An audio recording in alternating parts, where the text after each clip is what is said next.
Cordial saludo. Voy a hablarles acerca de la sustentación de la actividad número 6, manejo del problema de contaminación del suelo.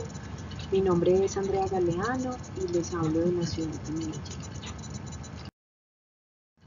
Dentro del contexto del problema que se presenta en el municipio de Chinchina Calda, tenemos el cultivo de café, además de que también se presenta el cultivo de plátano, el cultivo de aguacate. Los sistemas de cultivo en este municipio es de manera convencional. Como se muestra, pues se utilizan insecticidas, fungicidas, herbicidas y fertilizantes, y pues estos todos son de síntesis química, lo que muestra pues de que se puede presentar ciertas trazas de metales pesados en el municipio como contaminación en todos los tejidos vegetales. Dentro de esos metales pesados están el cadmio, el zinc, el plomo, el cobre y compuestos organoclorados. Todo eso hace que el suelo tenga unas condiciones. Tiene un pH de 5,2, una masa orgánica de 11% y una textura blanco-arenosa.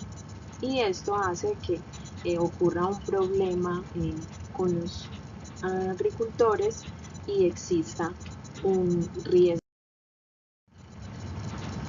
Dentro del diagnóstico del problema se basan en las características y condiciones que se tienen del suelo.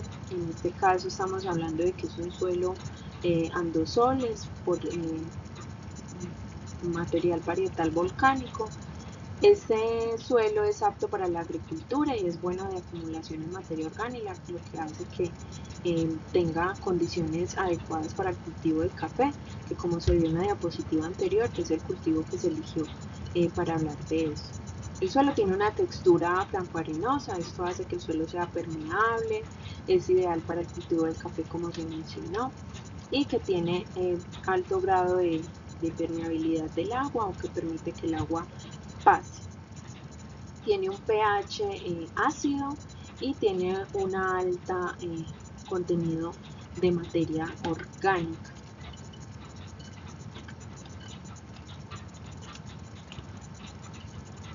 Los contaminantes que se presentan en el suelo pues son los metales del cobre, plomo, cadmio y compuestos organoclorados.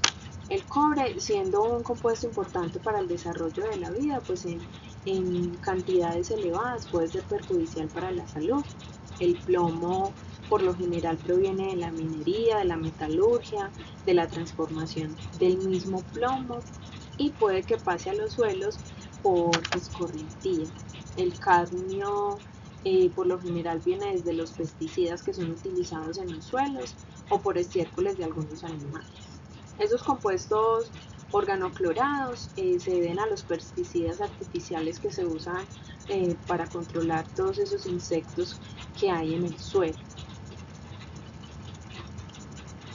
La humedad hace o permite que se realice transporte de todos esos y de los distintos contaminantes, y que se puedan mezclar unos a otros y generen otros contaminantes adicionales. Además nos habla de que la precipitación en dicho lugar es de 2.540 centímetros cúbicos. Dentro de la altura y la temperatura, pues nos muestra que los elementos que son adecuados o no. Para la formulación de la hipótesis se tiene en cuenta entonces las hipótesis elaboradas. Entre ellas está la capacidad de amortiguación del suelo de los contaminantes, hasta qué grado soporta el suelo esos contaminantes, y que estos contaminantes provienen precisamente de la utilización de pesticidas, plaguicidas, herbicidas y fertilizantes, lo que hace que generen todos esos compuestos metálicos o todos esos metales pesados de los que venimos hablando, que es el cadmio, el cobre, el zinc, el plomo y los compuestos organoclorados.